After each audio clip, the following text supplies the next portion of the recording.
What's up, gentlemen? This is Rising Phoenix Podcast, a podcast about how to rise up after your divorce. I'm your host, divorce coach Michael Rhodes.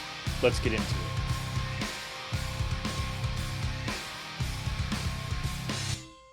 Hello and welcome to the show. This is episode 107. I'm recording this pretty late, after midnight, 12:10 a.m. to be exact, on the 23rd of June.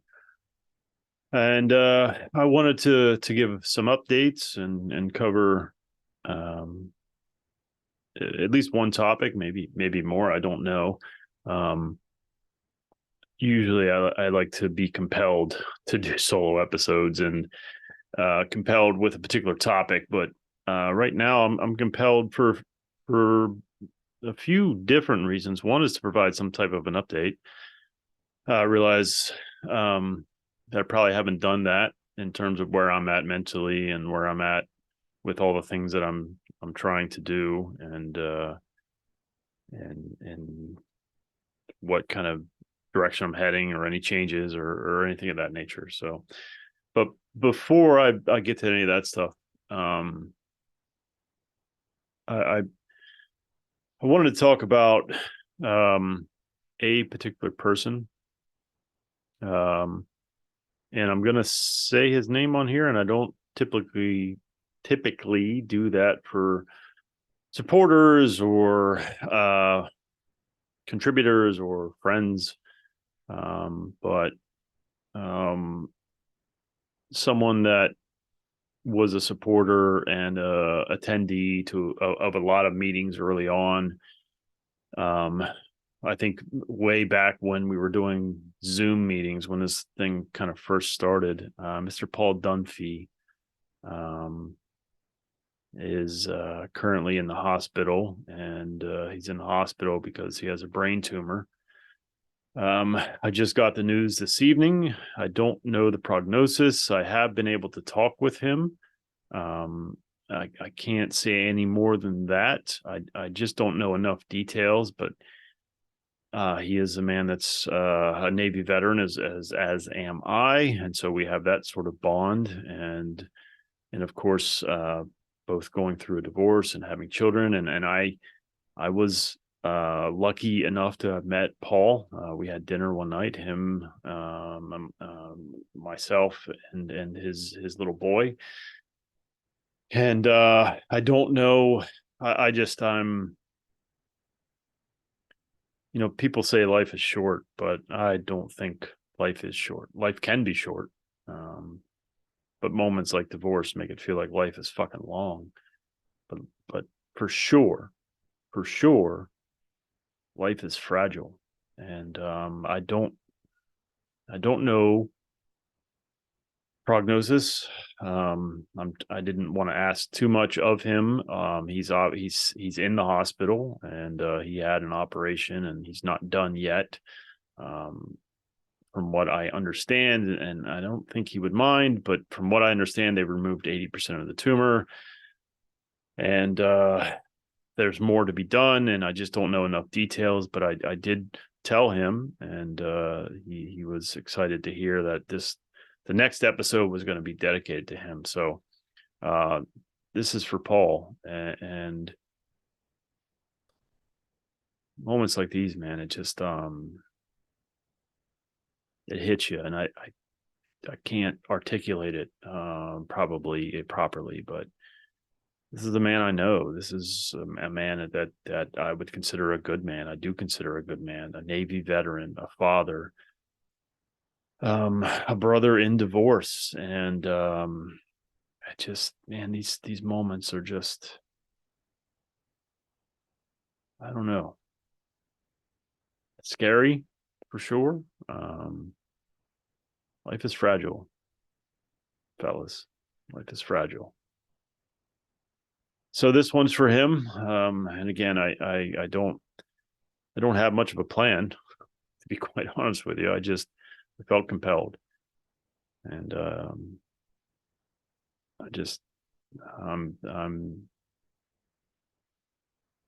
I'm moved in some kind of way, and I don't know what way exactly. I'm certainly, there's some scariness there, and you think about, well, I think Paul's he's late 40s and I'm mid creeping up on late 40s and my father passed away at 44 and there's just so much. I mean, Paul is not my best friend. I'm not um I don't know. It just stops you and just it scares the fucking shit out of me, quite honest with you. I don't want to die ever. I mean, I just don't. I hope that Elon Musk or somebody can figure this shit out or we can just live forever. But obviously, we're not there yet. And dying scares the shit out of me. And seeing someone that, has been through, a lot, I would say. Divorce certainly is a lot. And again, he was an early participant in what I was doing and an early supporter. And, um,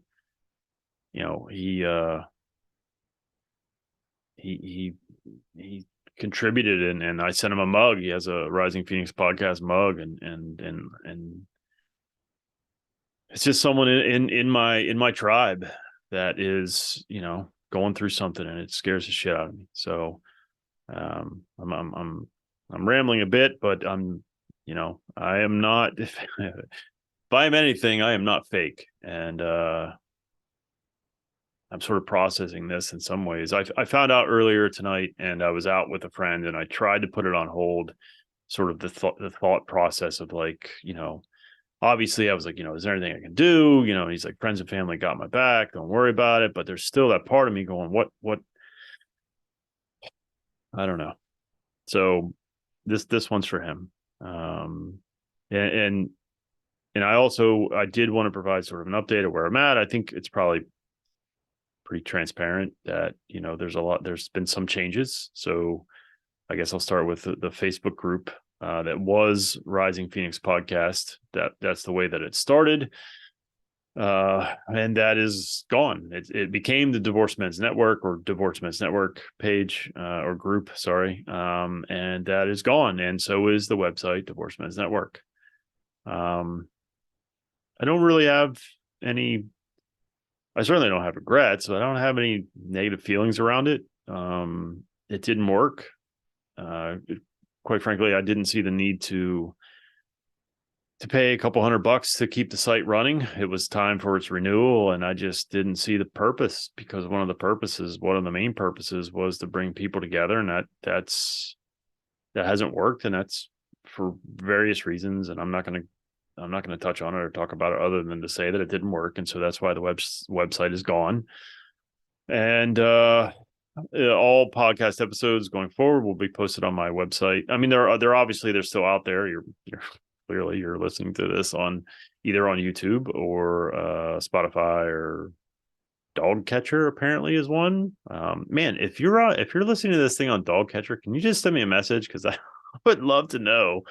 I don't think there's many of you. There's a few of you. I don't even know what the fuck that is, but it comes up on Buzzsprout, which is the host, and it tells me where people listen or what apps or whatever that people listen through, and that is one. And I didn't even know that was a fucking thing. So please do me that favor. Reach out and say, hey, bro, I listened to you on Dog Catcher. I'm the one. I don't know if it's one or it's a small number for sure.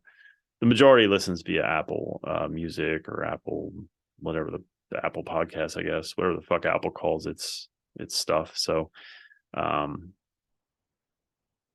if you would send me a message. I'm just curious. But the episodes and transcripts will be posted on my website, risingphoenixdivorcecoach.com.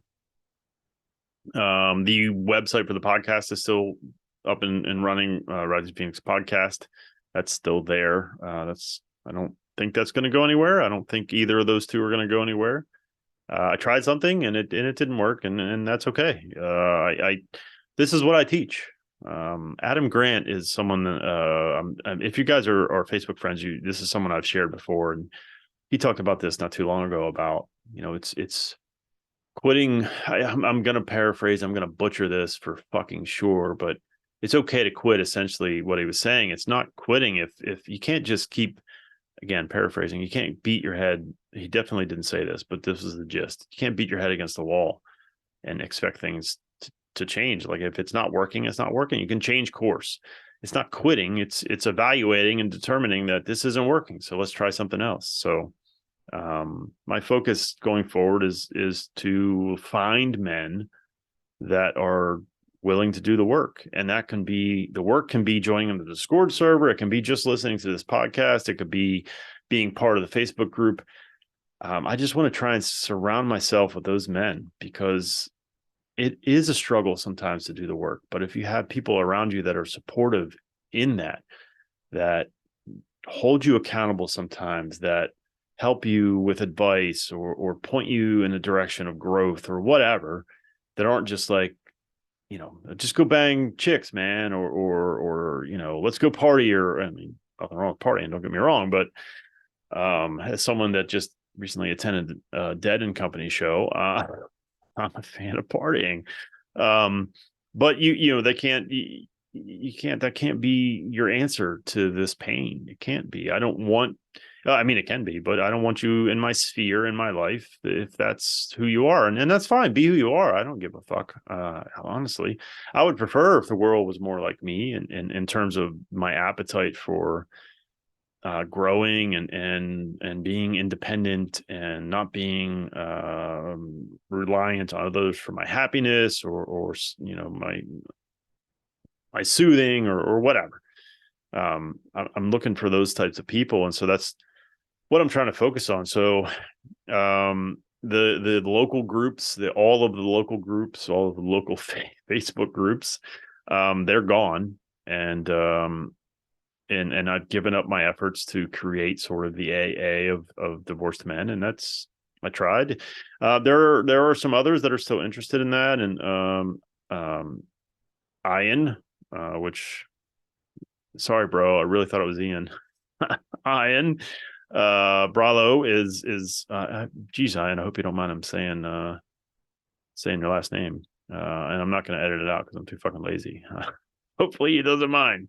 Shit, I hope he doesn't mind. He is sort of picked up the mantle a little bit. There's a map, and I guess I'll have to put this somewhere, maybe in the show notes or something. I'm not going to put it on my website. If you go to the Divorce Support for Men group on Facebook, you can find it in there. Search Ian's posts and you can find it. It should be a pinned featured post, but I'm not 100% sure. If it isn't, I'll try and dig it up. I gotta do something with it anyway, just to make it I guess the premium version or whatever. The support from folks from the Discord, making it a pay only option, has given me a little bit of funds, and I feel obligated to use that to further the cause. I am not going to do anything with that map in terms of running it, or I mean, I don't think I'm going to push it. I'm talking about it right now, but I've given up that I don't want to say fight, but that mission. It's just, it didn't work for me at this particular time in my life, and maybe in the future it'll work. Maybe what Ian's trying to do, I don't know. I'm trying to focus on men that want to do the work, and how can I provide things for them to do that. And by the way, I'm doing it right alongside of them. So I think that covers all of the changes. So the Facebook group is gone. The Divorced Men's Network Facebook group, the Divorced Men's Network website is gone. Local Facebook groups are gone. The Discord server is now pay only, and I haven't had a lot of pushback on that, which I'm glad. I don't think $5 a month is much to ask. I am working on, and I took a little bit of a break from it, but I did a lot of change in there to try and foster an area, or I shouldn't say an area, a place that is for growth. I don't think that everyone that will come in will stick around. Some people may be asked to leave.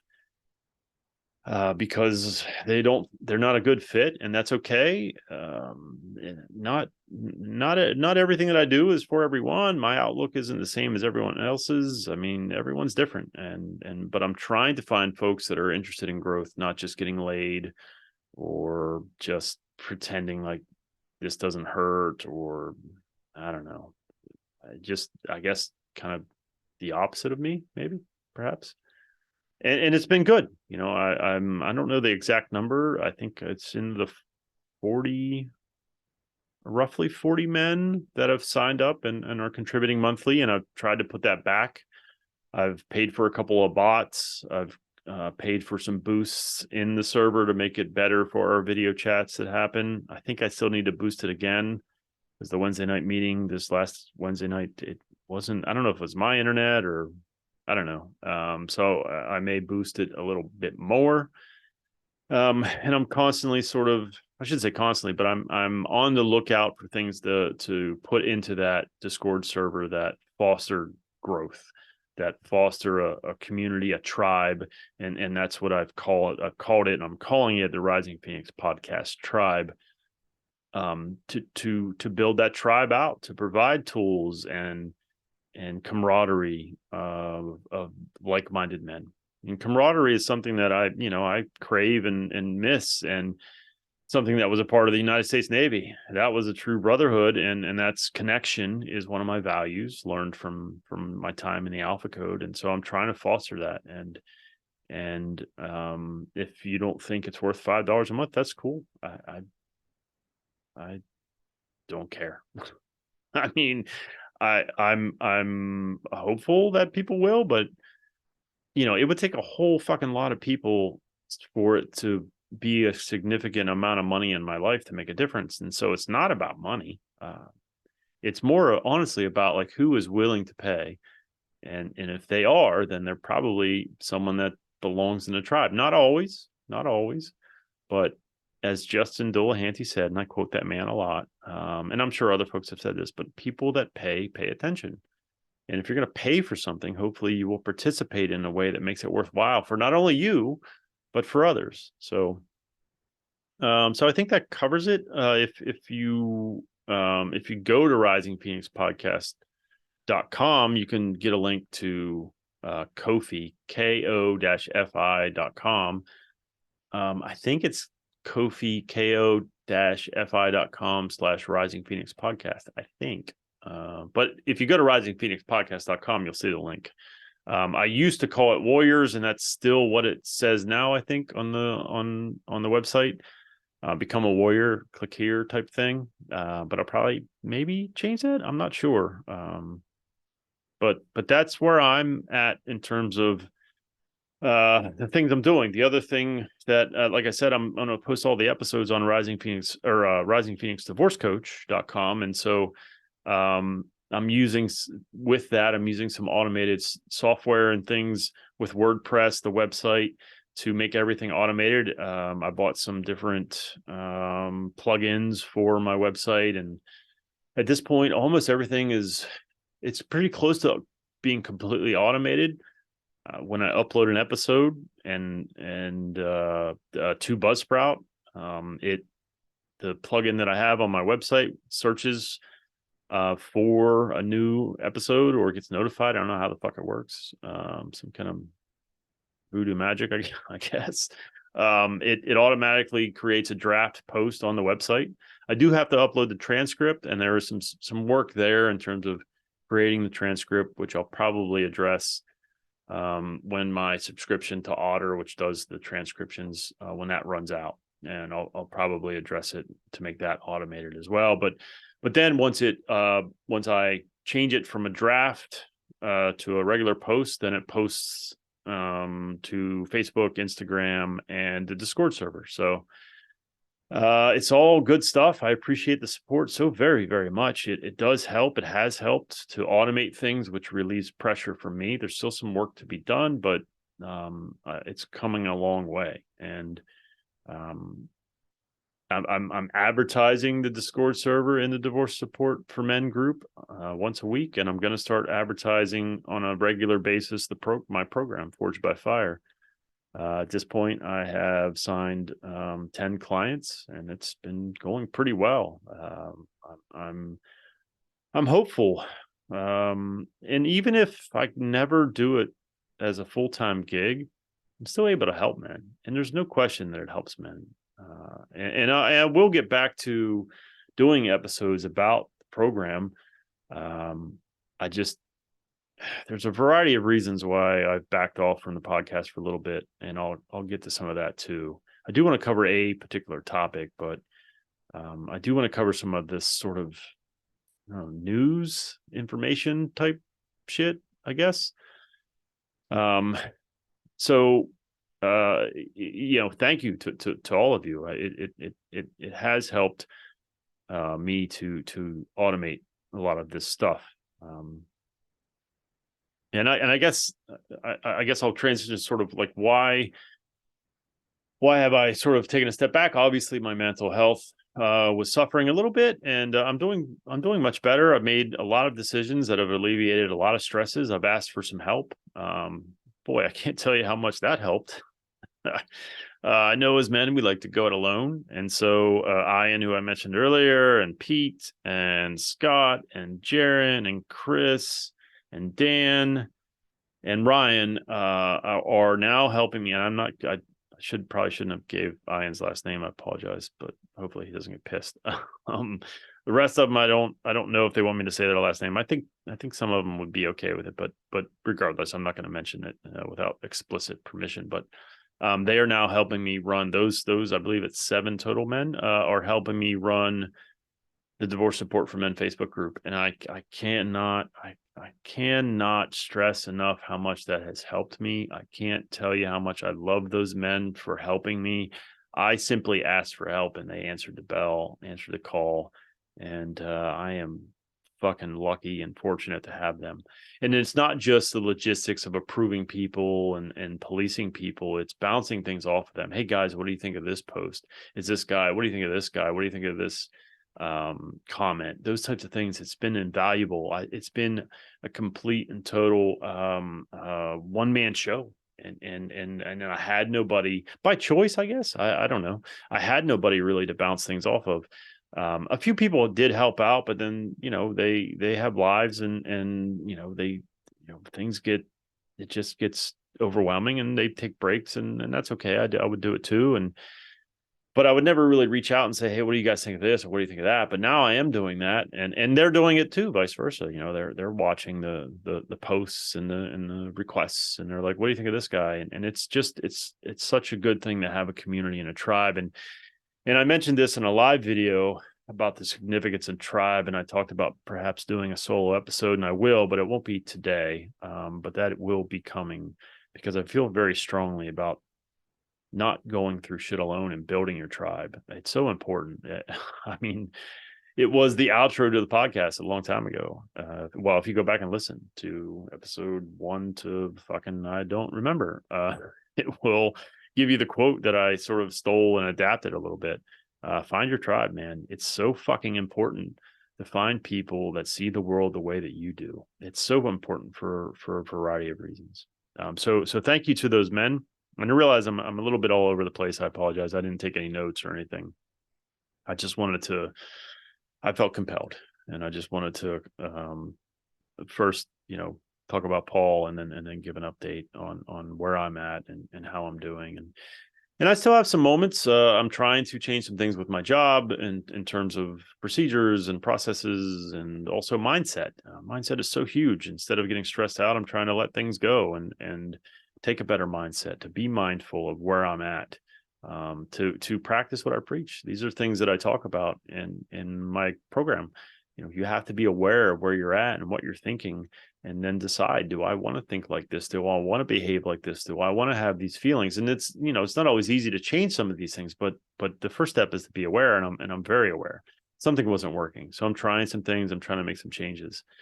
And I haven't had a panic attack. I've had some panic. I was in Pittsburgh with my oldest daughter, and we went to the Science Center, and we watched a Taylor Swift laser show, which I'm not a huge Taylor Swift fan at all. I mean, it's kind of hot, but I had a little bit of a panic there, just very, very little. The lights went down, the doors closed, and I was like, oh fuck. I had a little tiny bit of a panic, but I was good. I worked through it. I've been working with a therapist on that and trying to use some techniques and some tools. And it's centered around a lot of stuff that I teach. I just never taught it around panic. I taught it around fight or flight. I mean, I guess panic is flight in a lot of ways, but I teach it more about like being distraught or angry and not panicking, not anxiety, but it still applies. And you know what the fucking answer is? Drop into your fucking body, get out of your fucking head and get into your fucking body.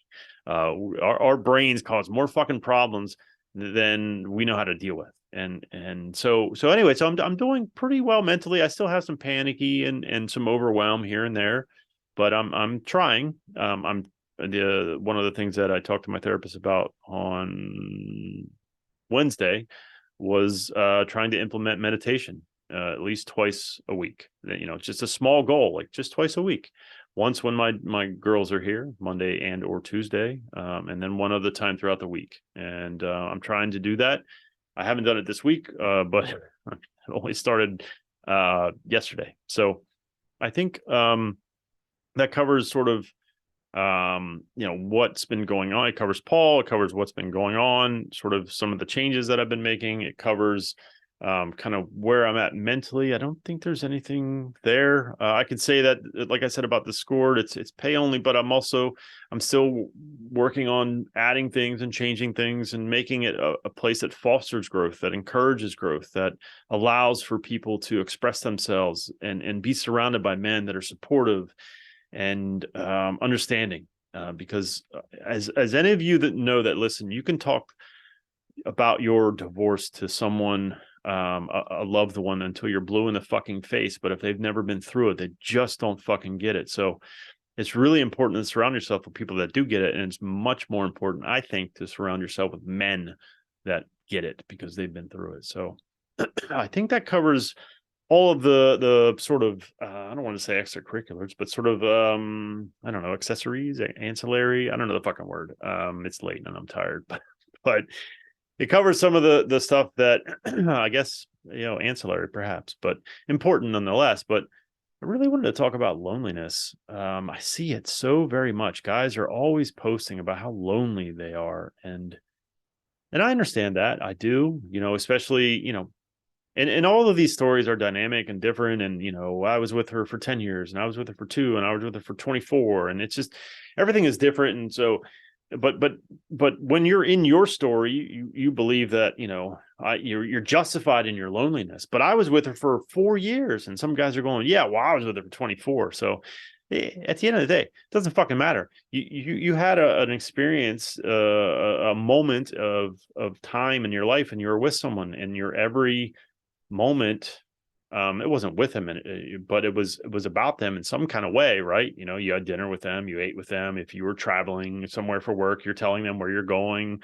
when you're coming home, and even a normal work day, and you're planning birthdays and gifts and Christmas and all these kinds of things, and all of a sudden you have them not around, and it can be very lonely. It can absolutely be, but we have to. I think it's important to get to a place where you're okay with being alone and you don't feel lonely when you're alone. And so, and I know, well, yeah, well, okay, how do you do that? Or that sounds easy, or easier said than done, and all that kind of shit. But I think that the thing that you have to do is treat yourself like someone that you are dating. If you read the book, Single on Purpose, if you consume a lot of shit that John Kim talks about, I think even Used to Be a Miserable Fuck talks a lot about sort of dating yourself. You have to get comfortable with being alone, and you can't do that by sitting in your house watching Netflix. You have to go out and experience the world by yourself in ways that you would have with someone else. I think that's the key, and that's the answer. Take yourself to a nice fucking dinner. You want to go on a date and spend a buttload of money and take someone out to a really nice place. Take you out to a really nice place.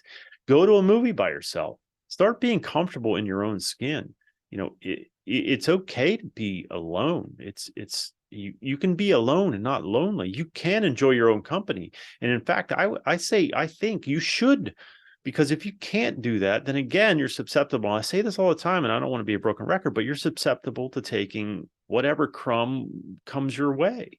You're susceptible to taking and being in another relationship or being with another person that isn't healthy for you simply because you can't stand being alone. But if you never go out and do things by yourself, then you'll never be able to tolerate it. And I think it's a really important step. If you're lonely, go out and do things by yourself. Challenge yourself. Growth is hard. It's not easy. There were times when I would go out to a movie and I would feel like a fucking loser. But why am I a loser? Because I don't have anybody? What if I did have somebody and they didn't like that movie? And I was like, well, fuck it. I want to go see that movie. What about me? What about my needs? What about the things that I like? What is wrong with going to a movie or a restaurant or a bar or a concert by yourself? There's not a fucking thing wrong with it. And if you think that, if you feel that, then push yourself to do these things. Take baby steps. Instead of going out to dinner with yourself, go to the bar, sit there and have a drink.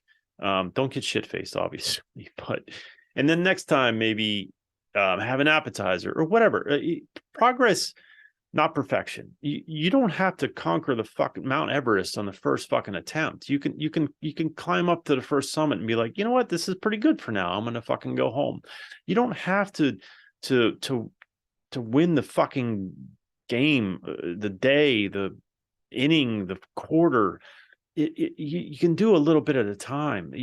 It's not necessary to conquer all of your fears, all of your things, for lack of a better description, on the first shot. It's progress. It's baby steps.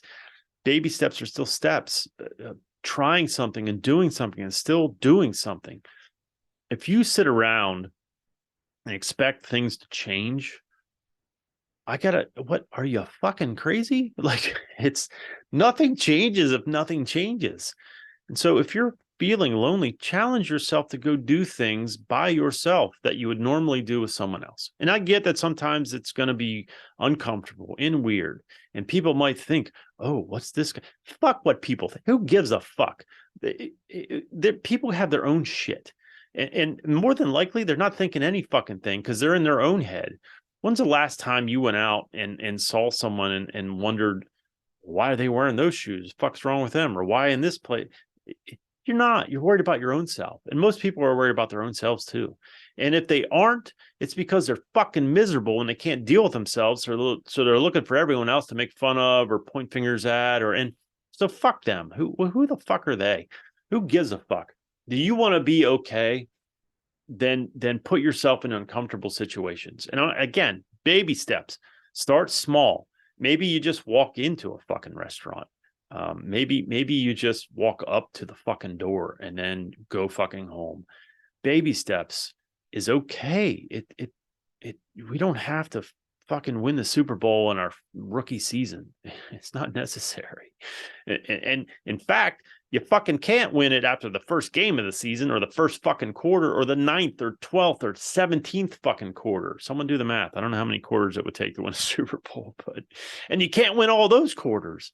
It's okay to build. That's the way anyway. So this is my challenge to you. If you're struggling with loneliness, then treat yourself the way that you want to treat someone else. Buy yourself something nice. Take yourself shopping. Take yourself to a nice dinner. Take yourself to a movie. Go play golf. Go to the driving range. Go bowling. Who gives a fuck? People are going to stare. Who gives a fuck? Who are they to stare? What are they going to, who knows what they're thinking? Who fucking cares? If we are going to be beholden to other folks' opinions, we're just going to we might as well sit in our fucking houses for the rest of our lives. Because someone's going to find some reason to laugh at you or point fingers or think weird things because they're fucking miserable. There's so many fucking people walking around this fucking world that are just fucking miserable. And let them be. Fuck them. Who cares? If you want to change, if you want things to improve, you have to make changes. You have to push yourself. And I know that sucks. Nobody asked for this. None of us here that are listening, I don't think. We didn't ask for this fucking bullshit. It's an unwelcomed bullshit opportunity, but it is an opportunity. Wouldn't it be awesome if you could go on a date with someone who you're super attracted to, but realize that you just don't fucking like her and be like, I am not. Thank you. This was very nice. Thank you very much. You know how good that would make you feel to be able to say no to something that deep in your soul you know is not good for you, instead of just, again, beating your fucking head up against the wall and expecting not to get a headache? Fuck all that. What about us? What about what we want? What about what's important to us? And being able to reject things that aren't for us. Wouldn't that be fucking awesome? Wouldn't it be awesome if you didn't feel like you had to please everyone constantly? Wouldn't it be awesome? And I'm not saying this isn't like I mean, obviously there's a component of it where it's like, fuck everybody. That's a little bit there, right? But I'm not saying it. Don't be bitter. I'm not saying being bitter and angry. I'm saying just be so secure in your skin that you don't give a fuck. You have no fucks to give about someone who isn't yours, who isn't compatible, who doesn't check all of your boxes. Wouldn't that be better? It fucking would be. You don't have to answer it. I'll fucking answer for you. It would fucking be better. Is it hard to get to that place? Yeah, man. Life's hard. It really fucking is. Is it better to have someone than to be alone? It's better to have a good someone. I would take being alone, and I've done it. I've rejected women that haven't been good for me. And I'm not saying they're bad women. They just weren't for me. And it makes me feel good to be like, you know what? I don't want to deal with this bullshit. I have self-worth. Look at me standing up for myself and saying, no, I'm good. I'd rather be alone. You know how empowering that is? You know how awesome that is to think that you're worthy enough to say no to somebody that you find attractive or that you have, or that wants you. You understand what I'm saying? You know how empowering that is to stand up for yourself? It's fucking everything. It shows you that you matter, that you have worth, that you don't have to tolerate things. That you don't have to, you're not starving. So you don't have to eat the fucking cheese off the mousetrap. You understand what I'm saying? You can pick and choose what you want. You have choices, you have options. And I get it. It's hard. You know, I'm on dating apps and they can all go fuck themselves, every single one of those motherfucking apps. But I have the power to reject what's not for me. I mean, I'm fairly decent looking, I think, and I get it hit up fairly often. Excuse me, on these dating apps. Clearly, it's a stressful fucking thing. But I can say no because I have some self-worth. Do I think that I'm the greatest thing since sliced bread? No. Do I have struggles? Absolutely. But I have enough self-worth to reject what's not for me. And I got that by doing a lot of the stuff that I'm explaining to you, by reading books like Single on Purpose and deciding that I'm important too. I'm worthy. I'm a fucking human. I have breath. I breathe. Therefore, I'm worthy. I'm worthy of love. Fuck what your ex said. What the fuck does she know? She fucking destroyed a family. She ran out on you. She maybe cheated on you. She lied to you. So her opinion is one that matters? No, fuck that and fuck her. What about my opinion of me? And if my opinion of me sucks, then I got some fucking work to do. And the work is to spend time with yourself, to get comfortable with being alone, to feel like you're worthy of being by yourself, that you don't need someone to make you feel like you're a whole person, because you don't. Is life better? I'll go back to this question. Is life better with a partner than it is alone? Yes, if it's a good partner. If it's a shitty partner, then fucking no. Rather be alone. So I think that's all that I have. I should say I do want to touch on, so what I'm struggling with, besides, anxiety and stress and all this kind of shit, is that my job is obviously, I think you all know, I started a new job in November, and it's a little bit more demanding. And so scheduling podcast interviews is really, it really stresses me out. I can feel, just even talking about it, I can feel that fucking area right back here, right behind. Obviously, if you're listening to this, you're like, what the fuck are you talking about? But if you're watching it on YouTube, it's right behind it's my upper back right below my neck. I can feel that shit stressing me out. And here's why.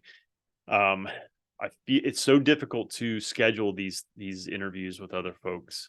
Sometimes it's simpatico and it works out really, really well, and sometimes it doesn't, and that stresses me out because I'm like, well, what if I schedule this 3 weeks from now, but then a meeting pops up for work? What the fuck do I do?